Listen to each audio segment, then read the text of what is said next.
今回目玉はこれですね。まさに UL テントのベストセラー。はい、タープテントを買いました。非常に高かったんですけど、僕の中で、ロングトレイルだったりとか、長い距離を歩くにはすごい理想的なテントだなと思いましたので、ちょっとこれ実際に設営していきたいと思います。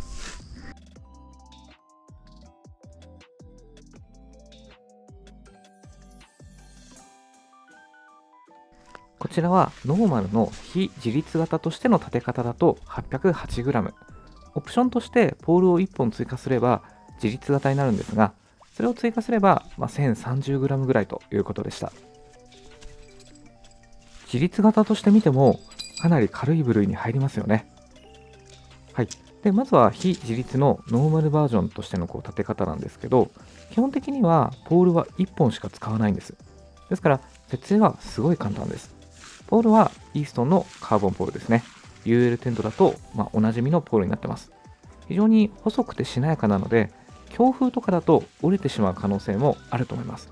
ですので、立て方はここだけちょっと慎重になる必要があります。1本通せばですね、あとは両側のサイドを1箇所ずつペグダウンするだけです。トンネル型のテントの、普通の立て方ですね。非常に立てやすいので、テント初心者さんとかでも何の問題もなくこのテントは設営することができると思います。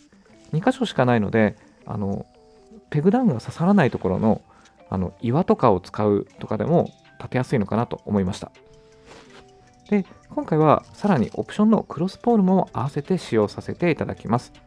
これもすごく簡単でベルクロみたいなので留めるのと、あとはテントにこの留めるフックみたいなのがついているので、それに引っ掛ければ留めることができます。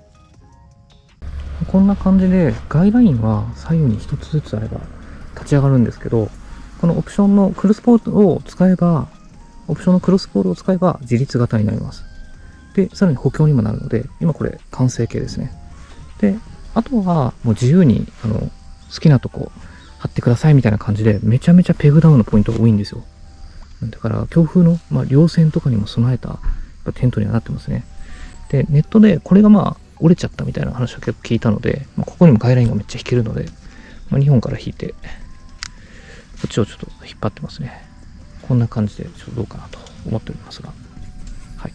で、こことかは、よっぽどのことがなければ、ガイドライン引かなくてもいいか、ペグダウンしなくてもいいかなと思ってます。中めっちゃ広い。これはこもれますね。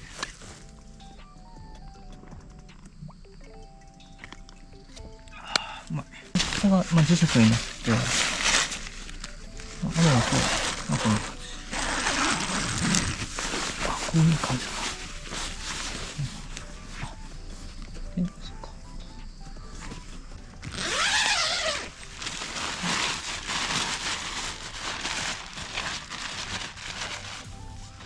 磁石になってるんで、チッと。めちゃめちゃ機能的なんですよね。中もすっごい広いし、一人で使う分には十分。二人はさすがにきついかもしれないですけど、いけなくはないかなって感じですね。で、左右、向こうもこっちも開けられるんで、出入り口が2つあるっていうことと、あとこれ一人で使う分には、ここの中が、広すぎるじゃないですか。で、前室が狭くなっちゃうので、これよく考えられてるなと思うんですけど、ここを開けると、ここを広くできるんですよね。で、一人分使えばいいじゃん、みたいな感じで、前室が広く取れるっていう。で、インナーを長く広く取りたい場合は、こう引っ張れば、さっきみたいにここをこういう風に広げられるっていう、よく考えられてるなと思いますね。僕は中はそんな狭くていいのかなと思うので、前室を広めにちょっと取っておきましょうか。そしたらこんな感じかな。よくできてる、本当に。すごいな。で、結構天高も高いんで、はい。これでダブルオールになってるってまたすごいですよね。ずっとシングルオールだったから、いや、さすがですね。はい。いや、面白い。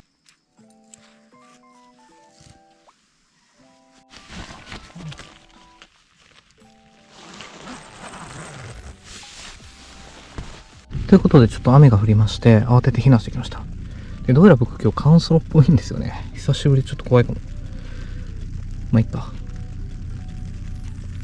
こんな感じでね、過ごしていきたいなと思ってます。ちょっと雨がね、落ち着くまでやり過ごそうかなと思います。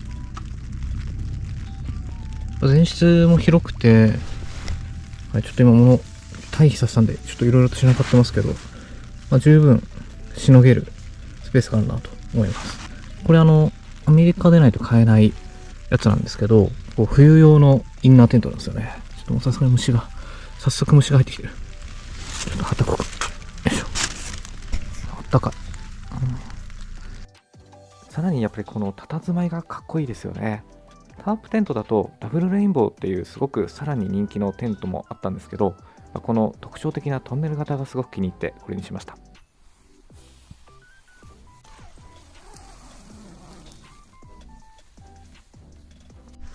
おはようございます。TK キャンプです。でも、1、2回起きましたけど、全然寝れましたね。内部空間がめちゃくちゃ広いので、180センチの僕らも頭と足がつかないのと、これすごいダブルウォールということで快適でしたね。風にも強いんで、音も全然しなかったです。で、このように中でこうちょっとタムロすることもできるので、なかなかすごく快適なテントだなと思いますね。すごいよくできてる。ランタンフックもいっぱいあるし、ポケットもあるし、よくできてますね。本当に。ですね。はい。本当にですね、すごい、ゆっくり眠れたなと。で、やっぱ、山を意識されてる状態もあって、細かいんですけど、こ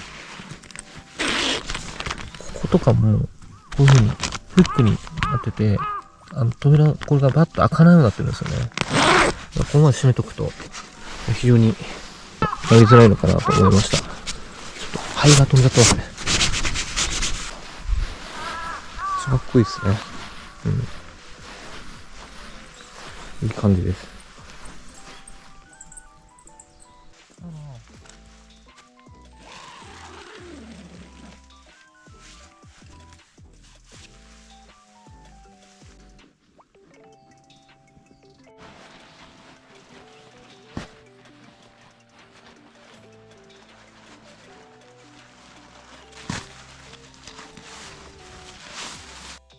続いてこちらはまた別の日に設営した様子をアップしてます。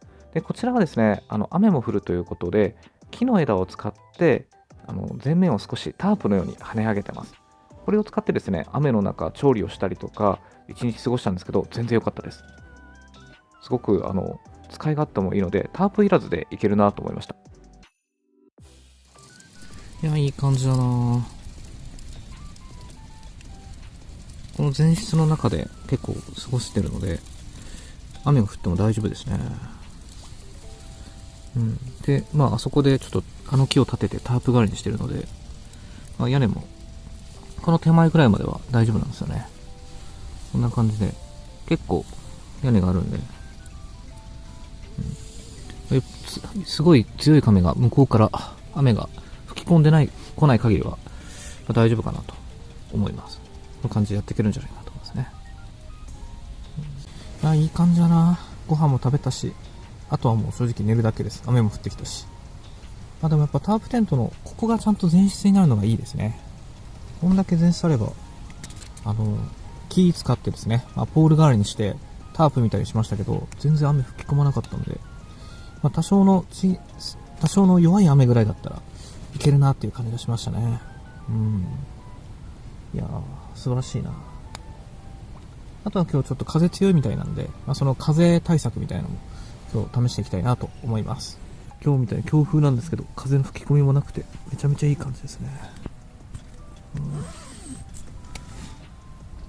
あったかい。ということで今回はタープテントのモーメント LI 第2話バージョンをご紹介させていただきました。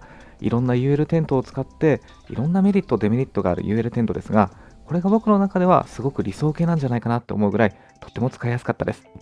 このテントの長所はやっぱり軽いこと。非自立型だったら 800g、 自立型にしても 1kg、 そしてトンネル型なので風にとても強いと。軽いテントなんですけど風に強くて、しかも前室が前後に2箇所あるということでですね、非常に素晴らしい出来になっていると思いますね。で、木の枝を使ったりすると、小さいタープ代わりにも使うことができるので、雨の中でも調理ができるということでした。デメリットは第2間ゆえに、やっぱり居住性が広いというのはその分かさばるので、そのバックパックの中のサイズを結構圧迫してしまうっていうのはデメリットなんじゃないかなと思いますが、総じてやっぱりすごくアップデートを繰り返している素晴らしいテントだなと思いました。では今回の動画が少しでもお役に立ちましたら、大変お手数かと思いますが、チャンネル登録、高評価、コメントなどいただけますと大変幸いでございます。最後までご覧いただきましてありがとうございました。ではまた。